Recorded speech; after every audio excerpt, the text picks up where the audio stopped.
Pascal Petit, je suis directeur technique du syndicat rouennaise de l'eau dans le Rouennais. Alors, pardon, hop, précédent. Donc Roanne, on partage avec Tours le fleuve Loire, la Loire qui passe à Roanne. Nous sommes un syndicat à la carte avec plusieurs compétences, l'eau potable, l'assainissement collectif, l'ANC. Plus récemment, on a pris la compétence eau pluviale et également milieu aquatique et protection des inondations. C'est une volonté forte des élus que le grand cycle de l'eau en fait, soit porté par une seule structure, qu'il puisse y avoir une cohérence de l'ensemble des actions sur le territoire.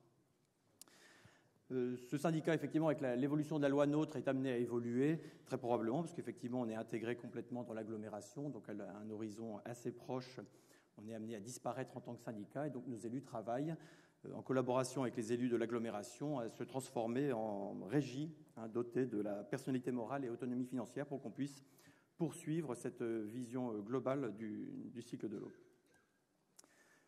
En termes d'enjeux, en gestion des eaux pluviales, ça fait quand même plusieurs années qu'on le constate tous qu'un certain nombre de dysfonctionnements sur nos ouvrages nous amènent à nous questionner, que ce soit des réseaux unitaires qui débordent, que ce soit effectivement au niveau des stations d'épuration, que ce soit effectivement au niveau des usagers qui supportent de plus en plus mal les débordements chez eux, même si ce n'est pas forcément toujours, entre guillemets, de notre faute. Que les réseaux se mettent en charge, c'est normal, ils sont prévus pour. Par contre, effectivement, quand les particuliers ne sont pas équipés de clapets anti-retour alors qu'ils n'ont pas eu de problème pendant 20 ans, et bien, il se trouve qu'à partir d'un certain moment, ils ont des inondations chez eux qui leur posent problème.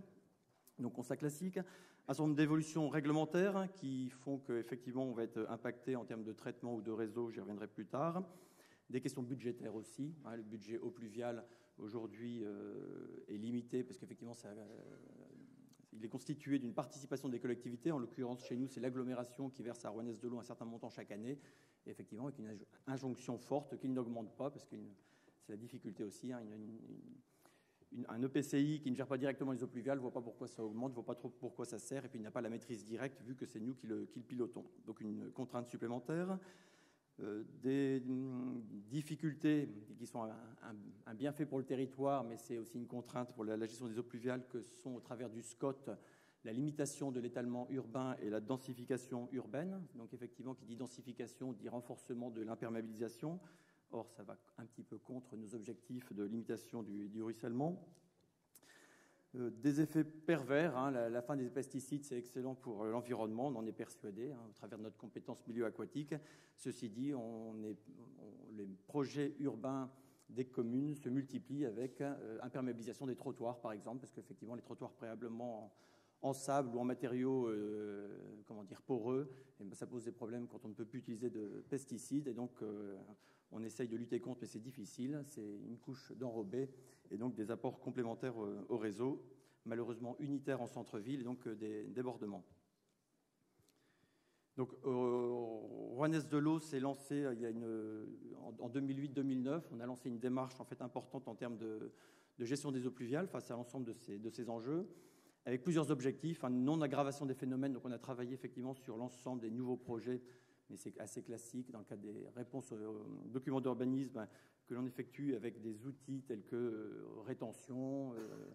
Alors, il y a 6-8 ans, on partait beaucoup sur des cuves de rétention avec débit limité. On sait toute la difficulté qu'il y a à contrôler ce genre d'ouvrage, et on évolue maintenant plutôt vers effectivement de l'infiltration. Alors, par contre, on n'a pas d'outils juridiques. Alors, c'est une volonté forte, on l'écrit. Heureusement, c'est respecté à 98-99% par les particuliers. Puis le jour, effectivement, on se retrouve face à quelqu'un qui s'embête plus, qui est avocat ou qui a d'autres métiers qui font qu'il sait qu'on n'a pas d'outils juridiques derrière. Bon, on est un petit peu plus limite en termes d'appui juridique. On travaille beaucoup sur la déconnexion des eaux pluviales du réseau unitaire. Chaque fois qu'on peut effectivement saisir l'opportunité avec les communes, avec les particuliers, avec tout ce qui est les industriels ou autres, les sensibiliser à favoriser la déconnexion. C'est pas toujours facile, c'est pas toujours suivi, mais on commence en particulier avec les communes qui nous entourent, dans lesquelles il y a des services qui sont porteurs, à avoir des projets significatifs, et effectivement avec l'aide aussi, on les invite fortement à déposer un dossier auprès de l'agence de l'eau, parce qu'effectivement il y a des financements dans ce domaine-là. On travaille pas mal sur l'optimisation du fonctionnement de nos ouvrages. On s'est rendu compte qu'effectivement, en relevant des lames de déversoir d'orage, un réseau, ça vit. Ce qui marchait il y a 10-20 ans, il faut continuer à l'adapter sur le réseau. On a pas mal travaillé sur les lames de déversoir d'orage. On a réussi à réduire de l'ordre de entre 100 et 200 000 m3 de volume déversé au milieu naturel par an par temps de pluie. Au niveau de la station d'épuration, on ne pilote pas assez nos stations d'épuration, et donc là, au travers d'une modification des débits acceptés sur la filière biologique, on a réussi pendant 2 heures, en fait, on passe de 4 000 m3 à 6 000 m3, et ben c'est autant d'économies. Alors, on ne peut pas le faire pendant 24 heures, sinon après, effectivement, on a des problèmes sur les clarificateurs, mais on a réussi à diminuer à nouveau de l'ordre de 200 000 m3 les volumes déversés au milieu naturel. Et puis, toujours aussi le nerf de la guerre, financièrement, on sait que de toute façon, on va dans le mur si on construit des bassins de pollution, des gros systèmes de stockage. C'est très coûteux, tant en investissement qu'en exploitation ultérieure. Et puis, on a cette volonté, effectivement, nettoyer c'est bien, mais ne pas salir c'est mieux. Et donc, effectivement, réduire le ruissellement et infiltrer au droit de la parcelle l'ensemble des eaux pluviales. Quels moyens on a mis en place pour cette politique ? Tout d'abord, dès le début, en 2008, on a mis en place un groupe de travail élus techniciens. Ça, c'est important. Effectivement, il faut que nous, techniciens, et l'ensemble des techniciens, parce qu'effectivement, ce n'est pas seulement une seule personne, c'est tous les services qu'il faut porter. Il faut que l'ensemble des élus, ce n'est pas un élu qui est porteur de la thématique, mais il faut qu'il convainque également l'ensemble de ses collègues. Donc, on a mis en place un groupe de travail qui, depuis 2009, donc, se réunit 3 à 4 fois par an. On participe activement aussi au GRE. Alors, le GRE, je veux dire 2 mots sur le GRE.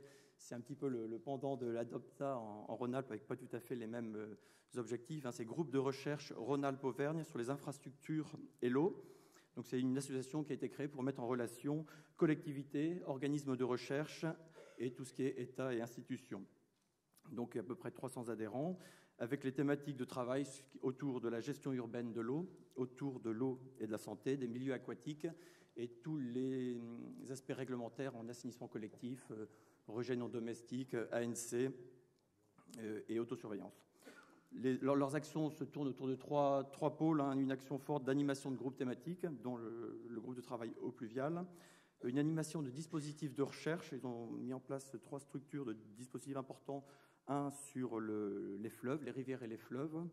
Un dispositif autour des rejets hospitaliers et leur impact sur les stations d'épuration, et un dispositif de recherche observatoire de terrain en hydrologie urbaine pour effectivement pouvoir mesurer directement sur place dans la ville l'impact des ouvrages et de la qualité de l'eau. Et un outil important aussi, assez emblématique du GRE, c'est Méli-Mélo. Alors je ne sais pas si vous connaissez, mais je vous invite fortement à aller sur Internet en tapant Méli-Mélo. Ce sont des petits films de 3 à 4 minutes, très percutants, très documenté techniquement. Derrière chaque petit film, il y a 2-3 pages de documentation technique assez précise autour, donc, effectivement, de l'eau, de la qualité, des pesticides, de l'eau en ville, de l'infiltration, de la qualité. Donc, c'est un outil à pirater sans modération. C'est gratuit, c'est libre d'accès sur Internet. Et il y a plus de 300 000 vues à ce jour. Et je vous invite fortement à aller voir. Alors, d'autres outils aussi, en termes de communication, on a fait une conférence, je vais juste revenir sur la précédente, une conférence, c'est important aussi, sur le territoire, qui a réuni tout ce qui est architectes, urbanisme, entreprises de travaux, les techniciens des communes, pour effectivement sensibiliser l'ensemble de ces acteurs sur notre problématique de gestion des eaux pluviales. Donc, effectivement, on a mis en place aussi le schéma directeur de gestion des eaux pluviales. Donc, très classiquement, effectivement, on a identifié les problèmes rencontrés sur le territoire avec le bureau d'études qui nous a accompagnés. Et par contre, en termes d'outils ou d'éléments pour répondre aux problématiques rencontrées, on a refusé toutes les actions qui étaient d'augmenter le dimensionnement des tuyaux qui étaient à l'aval pour régler les problèmes d'inondation ponctuelle. La seule démarche qu'on a autorisée au bureau d'études, et on l'a validée, c'était de travailler en amont. Dites-nous quelles sont les surfaces qu'il faut désimperméabiliser pour réduire petit à petit les occurrences d'apparition des dysfonctionnements. C'est vraiment le mot-clé de notre schéma directeur eau pluviale. Et de là, on a décliné le zonage eau pluviale, qui est effectivement le choix de 100% d'infiltration pour chaque projet nouveau, avec à minima l'infiltration de la pluie mensuelle. On parlait tout à l'heure effectivement d'un abattement minimum. Il faut savoir qu'effectivement, si on veut respecter, j'en parlerai un petit peu plus tard, la réglementation concernant la conformité des réseaux, eh bien, si on n'infiltre pas la pluie mensuelle à minima, on ne sera jamais dans les clous réglementairement. La gestion des eaux pluviales se fera dès le premier mètre cube. Il n'y a pas d'abattement en disant que pour les projets de moins de 10, 15, 20 mètres cubes, de mètres carrés imperméabilisés, on ne fait rien. C'est dès le premier mètre carré. Et par contre, pour faciliter effectivement les démarches pour les petits projets, parce qu'effectivement dans le synoptique que je vous ai indiqué, si on ne peut pas infiltrer 100% des eaux, il faut mettre en place une étude spécifique pour dire qu'est-ce qu'on fait du reste qui n'est pas infiltré, pour éviter que les parcelles aménagées de moins de 300 mètres carrés aient à faire une étude qui peut être parfois coûteuse. On propose effectivement un forfait de 40 litres de stockage d'infiltration par mètre carré. Et un point aussi également, j'ai remarqué avec satisfaction que c'était le cas par exemple sur Tours, c'est que les rejets en fait des gouttières se font au caniveau. En fait, la problématique qu'on a aujourd'hui, c'est qu'effectivement les nouveaux immeubles se demandent un branchement d'eau pluviale et on crée malheureusement, on enterre trop vite l'eau pluviale qui va rejoindre le réseau unitaire et on est des fervents promoteurs d'un rejet au caniveau, ce qui permet à la fois, qui facilite le contrôle du respect de l'infiltration pour les pluies mensuelles, par exemple, et puis qui nous favorisera aussi dans 10, 15, 20 ans, quand dans la rue en question, on voudra faire des techniques alternatives, des enrobés drainants, et on n'aura pas besoin d'aller chercher l'eau qui sera malheureusement déjà descendue au niveau des parcelles. Transcription dans le règlement du PLU, ça c'est un point fort aussi, parce qu'on a plusieurs solutions possibles, soit effectivement, en général, on met ça en annexe, mais pour être plus percutant et plus, soutenu juridiquement, on a demandé effectivement à chaque commune que ça soit inscrit directement dans le règlement. Et donc, l'ensemble des éléments que je vous ai présentés sont dans les règlements des PLU. On a cette chance d'avoir le travail, on ne doit pas être la seule collectivité ou le seul territoire, mais il y a le SCOT vient d'être approuvé récemment. Donc l'ensemble des PLU doivent se mettre en conformité, les 40 communes doivent se mettre en conformité par rapport au SCOT. Et donc c'est le bon moment, on vient de finaliser notre zonage eau pluviale. L'enquête publique a été terminée fin octobre. Et donc effectivement, pour que ces communes puissent intégrer directement dans leur PLU, dans leur règlement, les prescriptions qu'on a édictées. Il y a toujours possibilité, effectivement, il y a quelques communes dont le PLU avait déjà été approuvé, soit c'est une mise à jour avec un arrêté du maire, mais on souhaite fortement, nous plutôt, et on plaidera pour, que ce soit plutôt une modification simplifiée ou une modification plus importante pour que ce soit directement inscrit dans le règlement. On a de nombreux exemples, effectivement, je rebondis un petit peu sur ce qu'on a vu toute cette journée, effectivement, de nombreux exemples auprès de nos communes d'outils de gestion de techniques alternatives. La problématique auquel on est confronté quand même, c'est qu'on reste sur des exemples un petit peu phares. Une commune a fait sa technique alternative, on est très content, ça passe dans la revue municipale, et puis à côté de ça, on a fait 5, 10, 15 autres actions qui ne vont pas du tout dans ce sens-là, parce que trop cher, trop compliqué, et ils nous ont fait plaisir, entre guillemets, une fois, et on s'en tient là. Il faut vraiment, ce qui a été dit ce matin est important, c'est-à-dire qu'il faut qu'on passe d'une solution et d'une problématique technique, j'ai un problème d'assainissement, je ne suis pas conforme, il me faut une solution technique, à une vision globale, effectivement, plus paysagère, plus urbaine, plus gestion globale, où effectivement tous les acteurs, que ce soit le service voirie, le service espace vert, le service aménagement, le service économique aussi de l'agglomération, c'est important aussi, parce qu'il y a les zones d'activité ou les requalifications de friches urbaines, il faut aussi qu'on les intègre dans cette démarche de gestion des eaux pluviales. Et ça, c'est ce qu'il y a de plus dur. Je crois que c'est une des gageures, c'est de faire adhérer l'ensemble du territoire. En deux mots, sur l'arrêté du 21 juillet 2015, aujourd'hui, on ne traite que 90% des eaux usées que l'on collecte.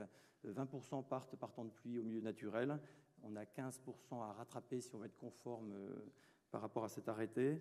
Ça fait de l'ordre de 1 à 2 millions de mètres cubes par an à retenir. Et l'estimation qu'on a fait, c'est entre 50 000 et 100 000 mètres cubes de stockage à créer. Je ne vous fais pas de dessin. Un mètre cube de stockage enterré, c'est 1 000 € du mètre cube. Donc c'est entre 50 et 100 millions d'investissements qu'il faudrait qu'on fasse d'ici 10 ans. Actuellement, on a un budget de l'ordre de 3 millions d'investissements, donc c'est clairement impossible. On ne peut pas faire supporter à la facture assainissement un tel montant, et puis au territoire de façon plus globale.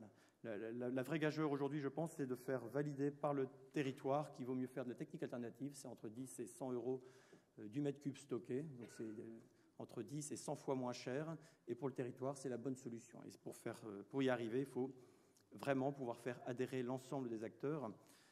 On va travailler, parce qu'on va lancer la révision de notre schéma directeur assainissement, sur un objectif probablement de réduction de 150 000 m3 par an de volume rejeté au milieu naturel, avec effectivement, item par item. Alors, on sait que les projets neufs, c'est assez facile de traiter les projets neufs, mais en fait, si on attend que le territoire soit renouvelé, il faudra peut-être 100 ou 200 ans avant que la ville soit reconstruite. Donc, il faut vraiment qu'on aille chercher auprès de l'ensemble des aménagements, et en particulier quand la ville se reconstruit, les possibilités de déconnecter, avec l'idée, effectivement, qu'on puisse passer un accord commune par commune de déconnexion de tant de pourcents de son territoire imperméabilisé par an.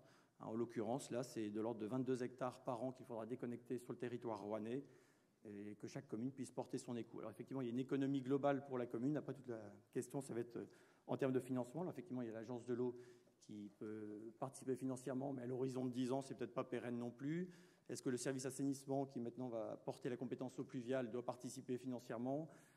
Voilà, c'est un petit peu la problématique. Et en conclusion aussi, donc c'est vraiment une démarche pluri-acteur qu'il faut qu'on mène, et c'est pas tout de bien concevoir, d'être content parce qu'on est parti sur un projet, on le menait un petit peu tout l'ensemble des projets qui ont été présentés ce matin. Le point important, je pense, c'est qu'est-ce qui se passe après, c'est qui va exploiter, parce que c'est ça la vraie question. J'ai l'exemple d'un lotissement qui voulait se construire, il n'y avait pas de réseau d'eau pluviale, il y avait qu'un fossé relativement plat, et le lotisseur était parti sur du réseau d'eau pluviale, enterré bien sûr. C'était pas compliqué pour se raccorder au réseau d'eau pluviale. Il proposait de tirer 300 mètres de réseau d'eau pluviale plus bas que le fossé pour aller plus loin. On avait des problématiques d'inondation à l'aval. On a tenu bon, on a dit c'est hors de question. Le fossé, c'est le fil d'eau du point de rejet. Mais il dit mais qu'est-ce que je vais faire? J'ai pas de solution. Mais si, on a travaillé avec le bureau d'études infraservices qui nous a accompagnés sur ce projet-là. On leur dit c'est une tranchée drainante. On a imposé que chaque parcelle ait de l'infiltration. Le trop-plein de chaque parcelle ruisselle sur la voirie commune du lotissement pour rejoindre la bouche.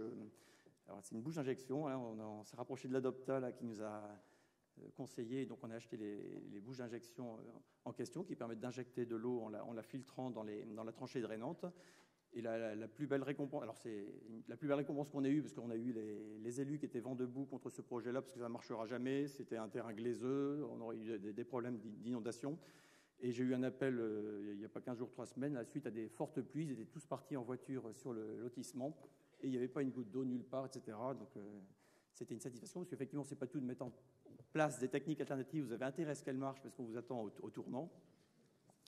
Et par contre, la problématique maintenant, c'est que la commune veut classer la voirie et que nous, on dit très bien, le tranchée drainante, c'est accessoire de voirie. Donc nous, on ne prendra pas dans notre patrimoine la tranchée drainante, et là par contre c'est plus difficile à faire avaler. Donc il y a vraiment ce partage entre les acteurs du territoire de l'intérêt général et de savoir qui gère quoi et comment on fait. Je vous remercie.